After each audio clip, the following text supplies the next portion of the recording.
Tous, j'espère que vous vous portez bien chez vous. On se retrouve une nouvelle fois cette semaine pour voir ce qu'on va planter, ce qu'on va semer en ce tout début avril. Alors c'est vraiment un mois où on va s'activer fortement au potager et même dans ma région froide des Vosges, on va avoir pas mal de choses à faire en ce début avril.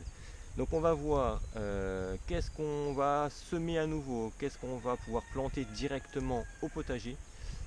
Et puis les deux trois petites choses à faire à droite à gauche. C'est parti pour cette vidéo. Avril, c'est vraiment la période idéale pour pouvoir semer directement vos petits pois au potager. Alors moi j'en ai fait toute fin mars, il y a quoi, il y a environ 10 jours en godet pour pouvoir préparer une culture un petit peu plus précoce. Mais en pleine terre, le début avril, c'est la bonne période. Le petit pois, c'est une culture qui aime vraiment les sols frais. Alors s'il y a encore des grosses gelées, c'est pas la peine de vous précipiter.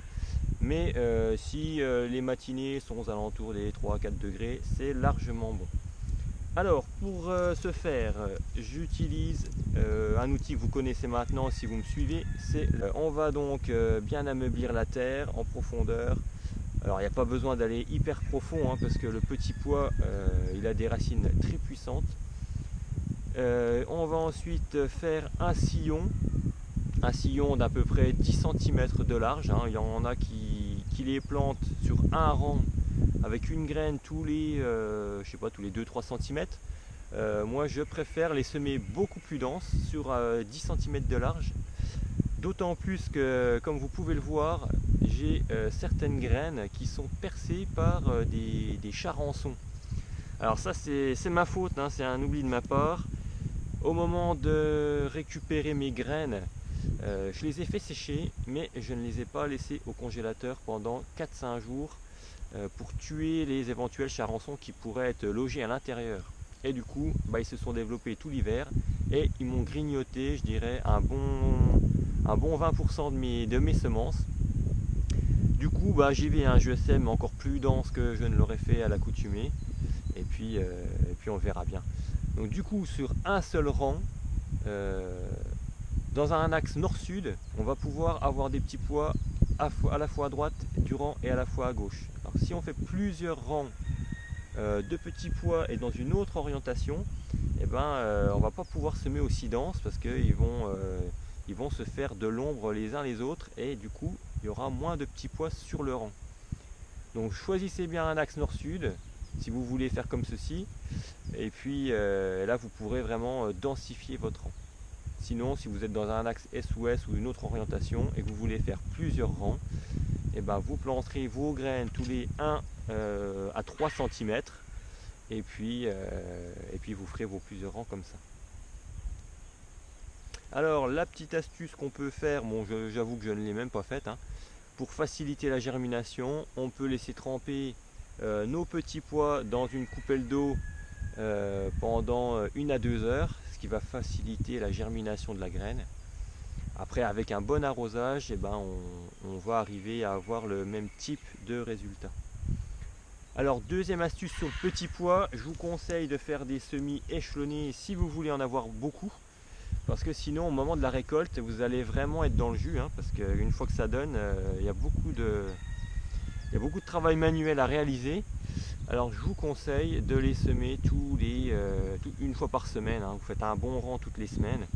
Comme ça vous allégera un petit peu le travail. Vous pourrez le dispatcher sur les semaines à venir au moment de la récolte. 2-3 jours plus tard, on va ensuite poursuivre nos plantations de pommes de terre.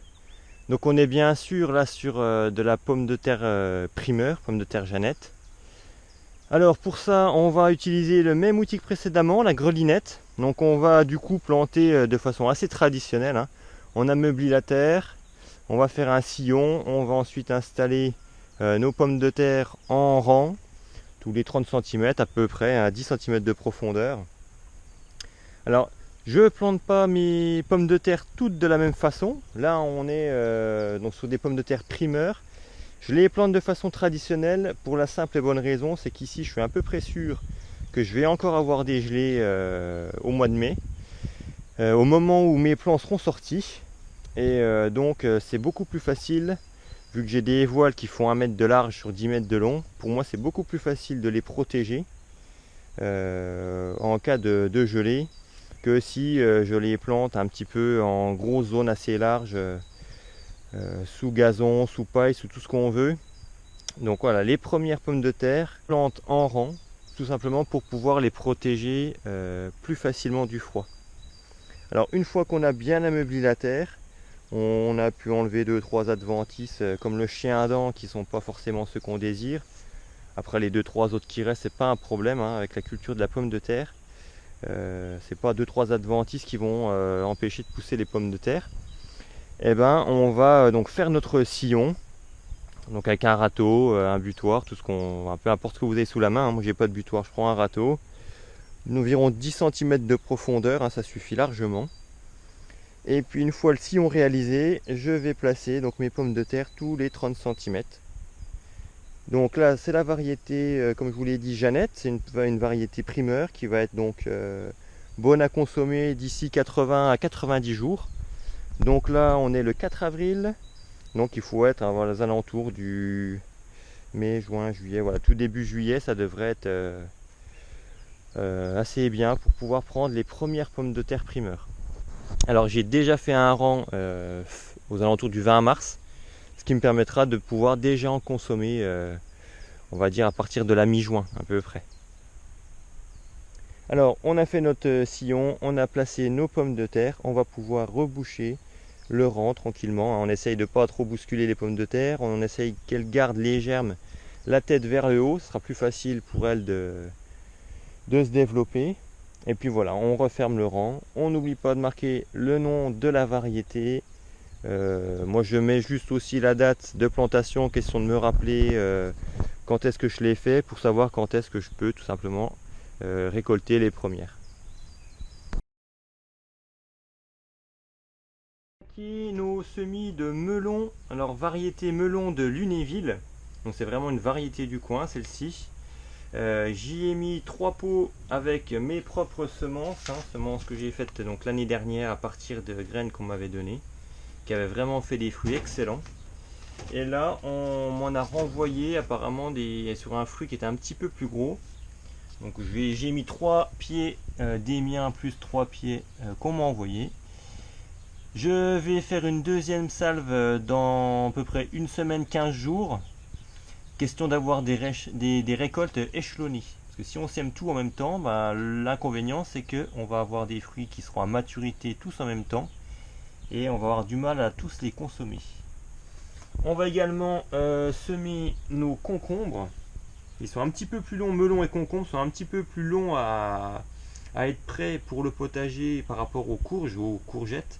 Donc je les sème toujours entre le 1er avril et le 10 avril. Et viendra donc les courges à partir du 15 avril. Donc ici on a du concombre blanc ou concombre white. J'ai déjà fait donc 3 pots. Et ensuite ici concombre vert, 3 autres pots également. Et du coup je referai comme pour les melons une deuxième salve d'ici 10 jours environ hein, pour avoir des récoltes échelonnées. Et puis on sait jamais, hein, on peut toujours avoir une souris ou je ne sais trop quelle bestiole qui viendrait grignoter les plants. Donc il vaut mieux en avoir un peu plus que prévu. Plus qu'à mettre la graine sous le terreau. Donc 3 fois la taille à peu près en épaisseur de la graine, hein, c'est-à-dire à peu près 5 mm hein, maximum. Il ne faut pas qu'elle soit très profonde, hein, que ce soit melon ou le concombre, hein, c'est pareil. Hein. On est quasiment sur le même type de graines, elles se ressemblent beaucoup déjà visuellement. Un petit arrosage là-dessus et ça sera impeccable. Ça rejoindra la suite des autres plants qui sont juste derrière. Donc maintenant s'attaquer aux semis et principalement aux semis de fleurs, les fleurs compagnes. Donc chez moi j'utilise des fleurs compagnes pour les tomates. Alors les classiques c'est les œillets d'Inde. Alors moi je ne mets pas de l'œillet d'Inde mais une plante qui est de la même famille qui s'appelle la tagette. Alors tagette patula, c'est globalement un œillet d'Inde, mais beaucoup plus haut, environ 60 à 80 cm de haut. Et j'utilise ça tout simplement parce que j'ai plein de semences à ce niveau-là. Donc je vais réaliser une vingtaine de pieds de tagettes et je vais également semer mes ricins en début avril pour que ensuite je les transplanterai à la mi-mai au potager, les ricins, pour tenter, je dis bien tenter, de repousser les campagnols à un maximum. Parce que vous savez très bien maintenant que les campagnols ici, ce sont mes copains les plus fidèles qui veulent absolument pas aller voir ailleurs. Donc j'essaye de limiter les dégâts avec ce que je peux, les ricins, les touffes de poils dans les galeries, enfin bref, les pièges et compagnie. Et bien voilà, on a réalisé nos quelques plantations, les dernières épices, les pommes de terre, le repiquage des salades. Donc on a semé nos melons, on a semé nos concombres, qui sont un petit peu plus longs que les cucurbitacées, que les courgettes à mettre en place. Et puis on a semé nos premières fleurs. Ah, voilà, le mois d'avril va vraiment être un mois bien chargé. On se retrouve quant à nous la semaine prochaine pour la suite de ces petits travaux au potager. Et juste avant de conclure, je vous dirai un grand merci encore une nouvelle fois à tous ceux qui me suivent et qui sont de plus en plus nombreux. Allez, à très bientôt. Ciao, bye bye.